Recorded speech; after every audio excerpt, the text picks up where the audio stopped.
So all of these gurus say you need a personal brand. You need to build a brand.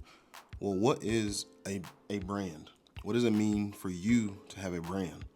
Because I tell you, when I heard it at first, I was thinking, shoot, like build a brand. How much does that cost? How expensive is that? And then I dove deeper into it, and it doesn't cost you anything at all. Because here's what a brand technically is. I got some notes here. It is basically what people think and feel about you. And that's all it is. So, for example, what do you think of when I say Nike? You know, I think like professional athletes, running, basketball, Michael Jordan, things like that. Like, in a nutshell, that's brand. What do you think of when I say McDonald's? Or if I say Starbucks? And that's basically it. Every single person technically has a personal brand. They just may not be trying to monetize it or turn it into a business, because you have that guy in your life or that woman in your life, and you just know that Sally is lazy, or you know that Dan is a go-getter, or you know that Willie is trustworthy, or whatever it may be. You know, you associate these different words with these people because that's consistently how they show up. So that is the best example that I can give for brand. But now, here's why the brand matters. In another video, I said, you're going to go run a 5K or run a marathon or whatever it may be. And you got the option for two different shoes. One shoe, like it's that person that's going out and say, okay, I'm going to go and buy the absolute cheapest shoe that I can find. So they go and get these generic brand shoes, and they're cheaply made, and they don't know the name brand. It's like T-Rexes or something.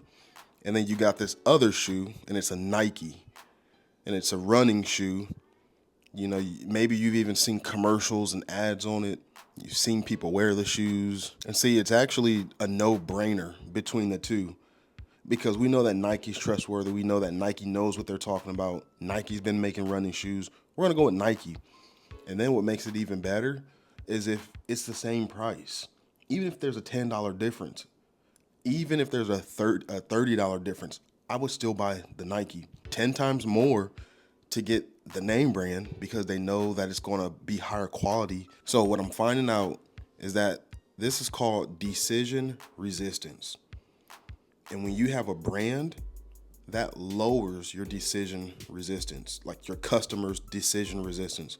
So decision resistance is when a customer sees your thing, what is keeping them from buying it? Like, what are the factors that keeps them from buying it? So, it could be infinitely large. So it could be color, shape, like the look, the aesthetics of it, price, comfort, association.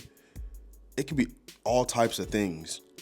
But when you have a brand, like you have ads, or you've talked about it for a long time, you got people wearing it, you have a nice, cool little slogan or catchphrase, people see that over and over and over. They become familiar with your brand, and it's going to resonate with the people that you're trying to target, your target audience.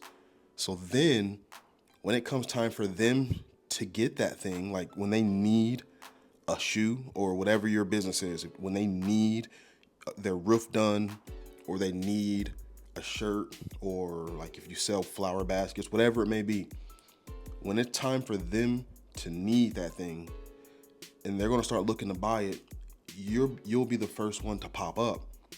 And then they're going to see your thing, and they're going to have low decision resistance, and then they're going to buy from you. So I just want to remind you, on this channel, we go over, you and I together, we're going to go over all these terms that have to do with digital marketing. My goal is to demystify these things, help you put together some type of digital business or offer, show you how to do it step by step, Be sure if you have any questions, you comment below because I'm going to read all of them. I'm going to try to get back to every single one of you.